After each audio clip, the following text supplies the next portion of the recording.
Buenas tardes, es un placer estar otro año más para hablar de la especialidad que hago, neurología, la más bonita con diferencia. Y bueno, lo primero es felicitaros por haber hecho el MIR, ha sido un MIR especial, todos los MIRs lo son, pero seguro que este os ha parecido especialmente especial y bueno, por eso felicidades, ¿no? Es verdad que hay mucha gente, y me parece un acierto además que este año hayamos puesto la charla de neurología con estas, hay mucha gente que tiene a lo mejor un perfil más clínico, más médico, que duda entre medicina interna, cardio, neuro, digestivo. Así que bueno, vamos a hablar un pelín de la mía, la que me toca hablaros, de neurología, algunas pinceladas, ¿no? ¿Por qué hace neurología o qué características tiene? Bueno, pues neurología es una especialidad vocacional, todas lo son en parte, pero esta especialmente, o sea, el que quiere hacer neurología lo sabe, no es una especialidad que se deba coger por descarte.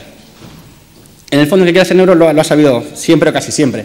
Es una ciencia humanista, en el sentido de que está relacionada con otras disciplinas como antropología, filosofía, psicología, y esto para mí es uno de los grandes atractivos que tiene, ¿no? Es una especialidad clínica que os voy a contar, todos la conocéis, o sea, se basa en la anamnesis, la historia clínica, la exploración, las pruebas complementarias, y además tiene un carácter social muy importante, inherente a la actividad asistencial que desarrollamos, según viene recogido en nuestro plan formativo, porque además, de un modo u otro, al final siempre hay mucho que hacer por el entorno personal de tus pacientes, ¿no? Familiares, amigos, y ellos, en cierto punto, acaban convirtiéndose también en pacientes tuyos. Es una especialidad muy completa, en el sentido de que hay muchas ramas o superespecialidades, pues qué sé, neurovascular, neuroinmune, neurooncología, neuroinfecciosas, trastornos del movimiento, trastornos cognitivos, de todo, ¿no? Y es una especialidad en permanente desarrollo, ¿no? No hay más que ver la eclosión que ha habido en cuanto a publicaciones, investigación y desarrollo de nuevas terapias, a lo mejor en los últimos 15 o 20 años, ¿no? Y es una especialidad muy versátil, en tanto en cuanto que luego para ejercerla, ya cuando seáis adjuntos, se puede ser neurólogo de muchas maneras. Podéis trabajar en unidades, en los hospitales, neurólogo de planta, ejerciendo en consultas monográficas, en ambulatorio. Y ha pasado un año y todavía nadie me ha dado una definición que me convenza más que esta, ¿no? Que es la de compleja y hermosa, como la definen en un tratado. A mí esta me encanta. Bueno, en cuanto al plan formativo, el primer año es bastante general, rotamos casi la mitad del primer año en medicina interna, pasamos también por urgencias, cardiología, endocrino en algunos sitios, psiquiatría y también neurología, que me lo preguntaron el año pasado. Pues sí, casi la mitad del primer año estamos en la planta de neurología o en algunas de sus unidades, ¿no? Bueno, el resto de años ya son pues, más encaminados hacia lo nuestro. Pongo aquí algunos ejemplos, pues neuroradiología, neurofisiología, neuropediatría, neurocirugía, muchas cosas que empiezan con neuro, ¿no? Y es que, como veis aquí, perdón, en función del hospital en el que estéis y de lo desarrollado que esté, las unidades que tenga, podéis rotar, por ejemplo, por todas estas cosas que vienen aquí. Y al final acaba siendo casi como una medicina interna dentro del sistema nervioso, ¿no? El que tenga esta sensibilidad así médica, holística, del paciente global y tal, del internista, no va a echar de menos, no va a echar nada en falta si coge neurología. Bueno, llegados a este punto, quiero hablar de algunos mitos o unas ideas erróneas que os oigo cuando venís a preguntar a los hospitales o me preguntáis o entre vosotros, ¿no? Algunos falsos mitos que hacen que gente que se plantea neurología, que la tiene ahí como probable, al final la acabe desestimando por estos mitos, a mi entender, erróneos, ¿no? Bueno, todas las especialidades tienen de estos, todos tienen clichés o samenitos, pero a mí me toca despejar algunos de la mía, ¿no? Se suele decir que es una especialidad en la que solamente se diagnostica, o sea, estamos para decir en qué lugar está la lesión y poco más, ¿no? Se localiza y punto, no hay tratamientos, no hay mucho que hacer y tampoco hay técnicas que valgan, es todo explorar y se basa solamente en la semiología y la exploración, no es como una especie de entelequia diagnóstica y teórica y no hay mucho más que hacer. Pues bueno, vamos a ir despejándola, o sea, no es cierto que solo se diagnostique, ¿no? Y como ejemplo de la eclosión que está teniendo esta especialidad en las últimas décadas, pues os pongo aquí algunas pinceladas, que sé. En neurovascular, por ejemplo, la revolución que ha supuesto la implantación de la fibrinolisis, el desarrollo de las unidades de ictus, que a vosotros os parecerá normal porque lo habéis estudiado, pero es que esto es de los años 90, es de hace 15 años o 20, no es más. Y ahora con el advenimiento del neurointervencionismo vascular de principios del siglo XXI, está pasando ahora esto. En neuroinmune, esclerosis múltiple, pues hace unos 15 años empezamos a tener interferón, el glatiramab, hace 4 o 5 salió un talifumab y ahora estamos asistiendo a la llegada de los nuevos fármacos orales que no solo reducen el número de brotes y mejoran el pronóstico de la enfermedad, sino que además suponen un importante cambio en la calidad de vida de los pacientes, ¿no?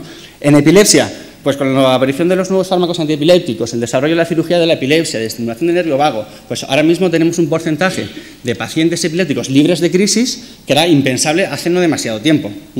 Y bueno, trastornos cognitivos, demencias, como suele conocerse, pues hemos pasado casi de una especie de nihilismo diagnóstico y terapéutico, donde parecía que no había nada que hacer, a conocer mejor las bases que subyacen en estos trastornos, la aparición de algunos tratamientos ya con resultados bastante prometedores y bueno, además también de la relación con la neurociencia básica, la comprensión de los mecanismos de la percepción, del comportamiento, las bases biológicas de la conducta y casi hasta desentrañar lo que es la esencia misma del ser humano, ¿no?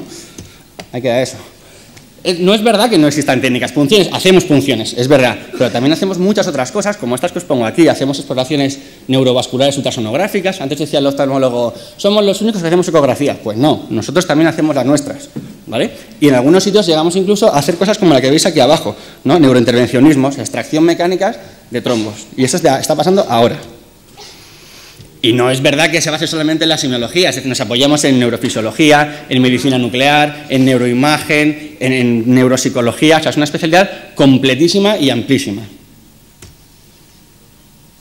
Bien, viendo estos ejemplos de la explosión que ha habido en cuanto al desarrollo de la especialidad en los últimos años, no es de extrañar que se haya dado en llamar al siglo XXI como el siglo del cerebro, ¿no? Por el impacto que... por el impacto que existe en la sociedad que tiene.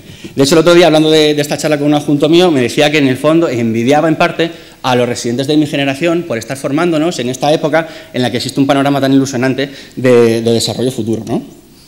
Bien, ¿dónde hacer neurología? Vale, ya me has convencido, voy a ser neurólogo. ¿Dónde hago neurología? Bueno, en cuanto a los rankings, lo primero que hay que deciros es que no hay que ser taxativos, y lo vais a ver en la elección de especialidades. He visto por ahí que os dejaban un cuaderno al principio de la charla de cosas que había que pedir a un servicio. Está todo en general bastante bien. Estoy bastante de acuerdo con lo que ponen ahí. Sí es verdad que a lo mejor, a mí la gente que me pregunta, digo, hombre, eso es algo muy personal, la elección del hospital en concreto, pero es verdad que hay determinadas características que diferencian entre hospitales de Champions, hospitales de Europa League y hospitales de permanencia, ¿no? Y dentro de que te puedes formar bien en todos ellos. Porque al final depende más de ti casi que del hospital. Al hospital le pides que te dé los medios, pero lo que tú pongas en tu parte es lo que va a marcar la diferencia. Bien, lo primero que hay que pedir a un servicio es que, a ser posible, esté en un hospital grande, por volumen de pacientes sobre todo. En una especialidad clínica hay que formarse viendo pacientes, y cuantos más veas mejor. No es lo mismo ver un Guillain-Barré al año que ver 4, por ejemplo, ¿no? Y va a pasar esto, os lo habéis visto en algunas otras ponencias de otras especialidades. O sea, las cosas que son frecuentes las vas a ver en un hospital grande y las que no son frecuentes también, porque ves muchos pacientes. Las guardias de neurología, o sea, no puedes estar de R3 haciendo, bueno, guardias de cosas que se ven en otros sitios, ¿no? Es muy importante tener guardias de neurología porque además hay patología que si no la ves en las guardias no la vas a ver y tienes que saber desenvolverte. Estas dos cosas son quizá las más importantes, ¿no? Todo hospital, para ser de Champions, tiene que estar aquí. Bien, en cuanto a las unidades o consultas monográficas, pues, hombre, cuanto más desarrollado esté, pues mejor, ¿no? Y la que casi es más irrenunciable de todas es la unidad de ictus. Es decir, ahora mismo el ictus es casi la patología más importante que vemos. Es la primera causa de muerte en mujeres, la segunda en hombres. Y para formarte bien como neurólogo, tienes que formarte bien en patología cerebrovascular, ¿no? Bien, en cuanto a estas cosas que os pongo aquí, investigación, posgrado, docencia, va un poco todo relacionado. Los sitios donde está más desarrollado es en los hospitales un poco más grandes, ¿no?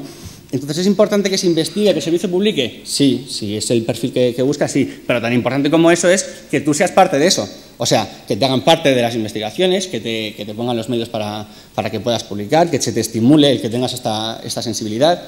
Y el posgrado pues, va un poco también con cada uno. Yo me acuerdo cuando fui a preguntar, cuando era R0 como vosotros ahora, y había hospitales en los que me decían la residencia está para estudiar y aquí de posgrado ni hablar, y otros hospitales donde nos decían pues estamos deseando que venga gente porque tenemos líneas de investigación, la vida es de gente con ganas, ¿no? Eso va un poco con el perfil de cada uno.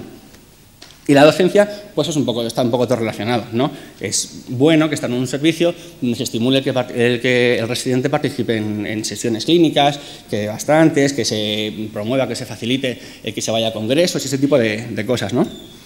Bien, en cuanto a las rotaciones externas, que también se ha hablado en otras especialidades, pues, hombre, son tanto más importantes quizá cuanto más pequeño sea el sitio. Es decir, hay sitios, algo más, por ejemplo, de la periferia, que no tienen unidades de ictus, por ejemplo, pero te permiten rotar un mes o dos o los que sean en la unidad de ictus de otro hospital grande de tu ciudad.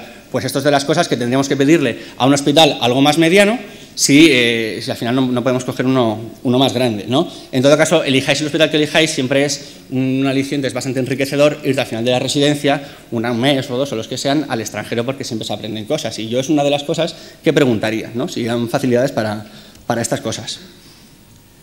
Bien, hospitales en Madrid. Vamos a ver el orden en que se cogieron el año pasado, el número con el que se cogieron.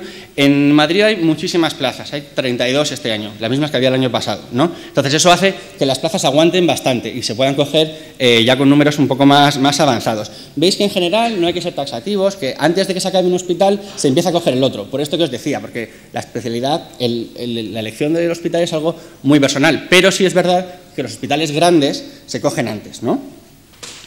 Bueno, hay otros dos que no me cabían, pero bueno, lo que os cuento, que en general suele aguantar bastante por eso, porque ahí hay muchos hospitales. En Barcelona, esto es Barcelona provincia, hay 18, hay uno más este año, ¿no? Entonces, bueno, se acaba un poquito antes, pero viene pasando más o menos lo mismo. En Sevilla se repite un poco la tónica del año pasado y tenemos 6 plazas en total, que también aguantaron. En Alicante está el de Alicante y el de Elche, con 3 plazas en total. Y por último en Galicia están casi todas las provincias y también hay otras 6. Pero es que también son plazas que os suelen aguantar, ¿no? Así que, bueno, la elección del hospital en el fondo es algo muy personal y yo creo que es una decisión lo suficientemente importante como para que no os dejéis influir demasiado por terceros. O sea, que vosotros vayáis con el cuadernito que os han dado, vayáis a todos los hospitales que podáis y habléis con cuanto más gente mejor y habléis con residentes y con adjuntos. Y no os quedéis con dudas y no os canséis de preguntar, porque es una decisión lo suficientemente importante como para tomar la conciencia, ¿no? Así que, bueno, me han pedido que fuera breve, yo os quiero dar las gracias y, sobre todo, por el esfuerzo que habéis hecho para llegar hasta aquí, pero particularmente por lo mucho y muy bueno que os queda a partir de ahora, mi enhorabuena.